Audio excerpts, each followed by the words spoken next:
Hello and welcome everybody. Remnant 2 is just around the corner and this video will provide you with some insights which class or archetype as it's called in the game and class combination might be best for solo players. I will very briefly describe how the perks and skills of the classes work in general and which restrictions, and there are some of them to keep in mind, and benefits you are facing when equipping a second class. Afterwards, I will take a look which classes bring the best kits to the table for solo players and finally which class combinations are best for us lone wolves out there. So let's look very briefly how the perks and skills work, especially when dual classing. Each class has one primary perk that simply levels with player level. Each class levels for itself, so you could be a hunter level 10 and combine that with a medic level 1, for example. You can always only equip the prime perk of your main class. The secondary class's prime perk is not available while multiclassing. The additional passive perks fall into 4 categories and you can only ever equip one per category. While this doesn't bother you at the beginning and you simply unlock and equip all 4 passive perks for your starting archetype, this becomes very relevant once you pick your second class. Now you can equip only one of 2 damage, utility, team and relic perks. This prevents you from stacking 2 damage perks, for example.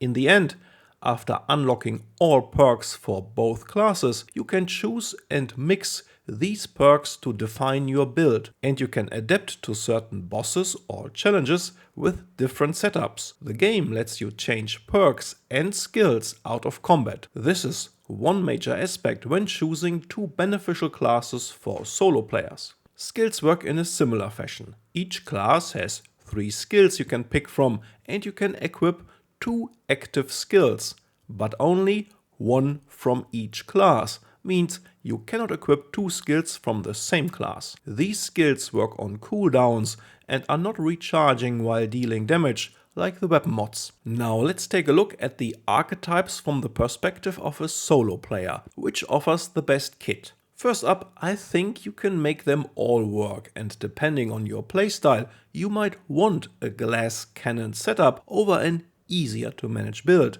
But here's what I think is important as a lone wolf. More damage is of course always nice to have, but without a team, other abilities become more important. A dead man or woman doesn't deal any damage in the end. Anything that bumps up your survivability, like damage negation or healing abilities, are highly beneficial, and the most valuable ability might be not to be the only thing on the battlefield that draws your enemy's attention. Any kind of lure, aggro reset or tanky companion is pure gold. This includes any kind of crowd control. Also having a revive option without teammates would be fantastic, wouldn't it? I guess you can already see where this goes. I will try to rank the starting archetypes without multiclassing in regard to their kits for solo players. The handler for sure is a top choice when not playing with friends.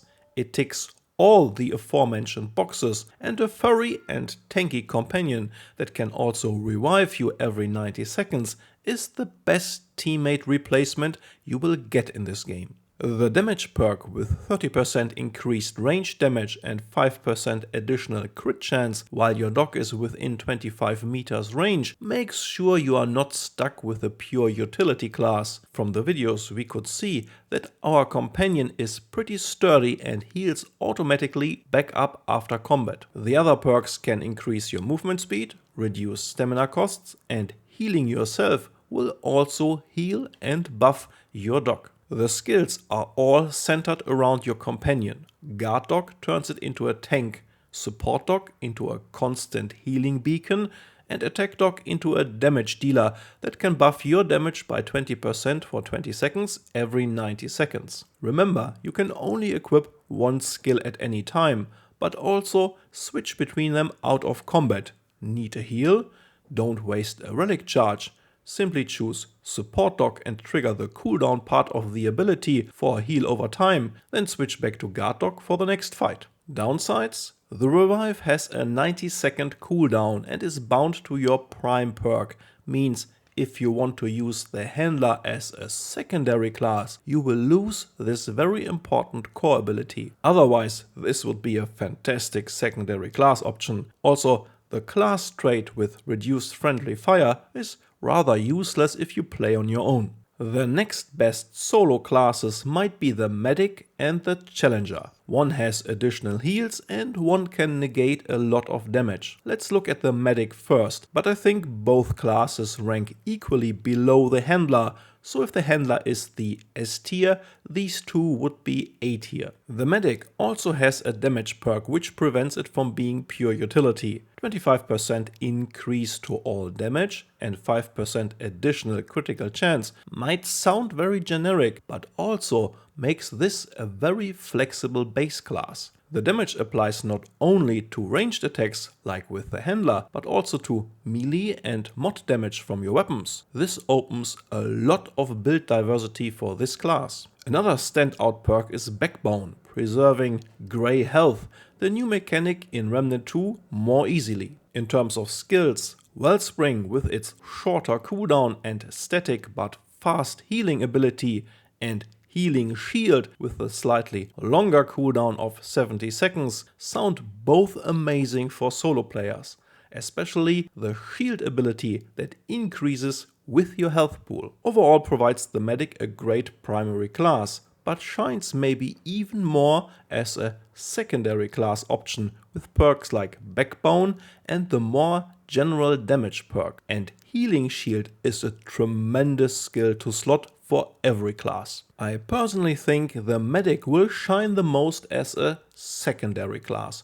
because there are more beneficial prime perks like those from the Handler or Challenger, so it wouldn't be that impactful to give up on the Medic's prime perk. Challenger is also a fantastic option with a free revive every 10 minutes bound to its prime perk Die Hard. Not as flexible as the Handler's revive and on a much longer cooldown, but sometimes 1 second chance is all you need to push through. Now the damage bonus is tied to enemy range, which narrows down your playstyle options in opposite to the Medic, for example. But nevertheless, it is a very strong buff, and if you like shotguns and melee, then this is the best you can get. Other standout perks for solo players are damage reduction after using Challenger skills and the ability to use heavier armor, which further increases your damage negation. The skill War Stomp gives you some breathing room in tight situations, and Rampage is a hefty damage buff on a longer 90 seconds cooldown. The Challenger will work very well as primary and secondary class when playing alone. This leaves us with the pure damage classes Gunslinger and Hunter to conclude this list. While these are both excellent options, especially as secondary classes, the aforementioned ones offer more benefits for solo players, like explained before. Both classes bring fantastic damage perks to the table, which can offset weaker damage bonuses of the more utility-oriented classes. Same goes for the other passive perks from both classes that can provide some serious additional punch. The Gunslinger's prime perk is like the Medic's, not the strongest, which makes it an excellent secondary option. The Hunter's prime perk is bound to using the active class skill, so taking this away might reduce the impactfulness of playing as a Hunter when using it as a secondary option. I also want to mention that the Hunter brings Shroud to the table, a cloaking ability with a high damage boost that is highly attractive for lone wolves. It has a rather short duration of 15 seconds and a long cooldown of 90 seconds. Without the prime perk to extend its duration with weak spot hits, it might become a little too short-lived on its own, but it is surely a tempting skill to slot for every Handler, Medic or Challenger main archetype build. This might also justify the Hunter with Shroud as active skill as a good starting class for solo players. While you lose a lot of utility and survivability at first, a Hunter and Medic, or a hunter and handler might grow into tremendous options later in the game. I mean, the classic hunter with a pet option is always appealing. Which brings me neatly to the last part of this video. Which class combinations will be best when playing on your own?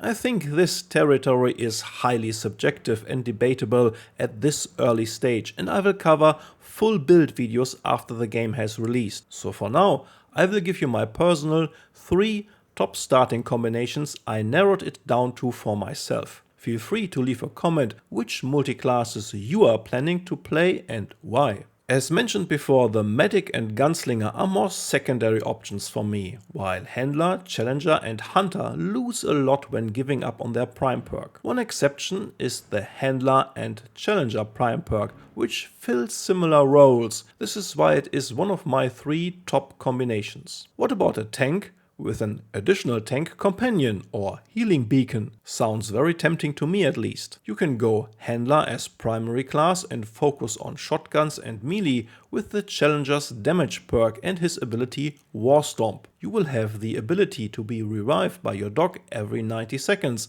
and can use guard dog to split up enemy attention while wading in with your shotgun. Or go the other way around and exchange the handler's prime perk with the free revive every 10 minutes from the challenger's Die Hard ability. Use support dog for constant heal over time and a free 50% heal every 90 seconds. The handler's damage perk would allow you to focus on a more ranged build, incorporating Rampage as your other skill together with support dog. This is one of the most intriguing setups for me at the moment. A ranged challenger with support dog or guard dog depending on the situation. Another combination is hunter as primary class, centered around the Shroud skill that the primary hunter perk can extend by 3.5 seconds for every weak spot hit. As secondary class, I would use the handler with the dog companion for diversion to better exploit the hunter's additional weak spot damage. A hunter with a guard dog is a really tempting setup. It is a more risky playstyle and you depend on taking full advantage of Shroud while losing a lot of survivability, but the tanky dog can make up for some of this. This makes for a great damage-oriented ranged setup with a tanky companion to help you out and divert enemies to better land weak spot hits. I would see this in combination with a hard-hitting non-automatic rifle. Starting as a hunter might not be the easiest way, but I think this could be a great combination later in the game. The last combination I'm thinking about is the no-brainer setup. Handler combined with a medic.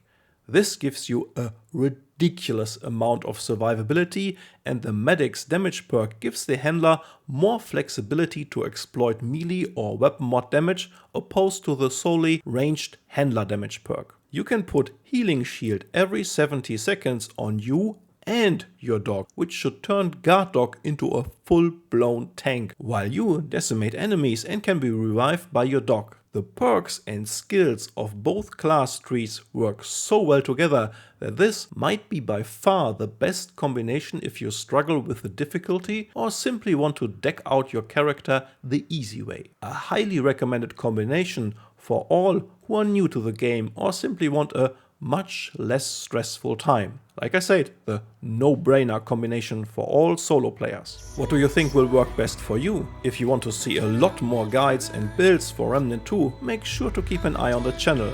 There's a lot to come with a high focus on playing the game alone. For now, this is all about Remnant 2. Stay safe and take good care of yourself.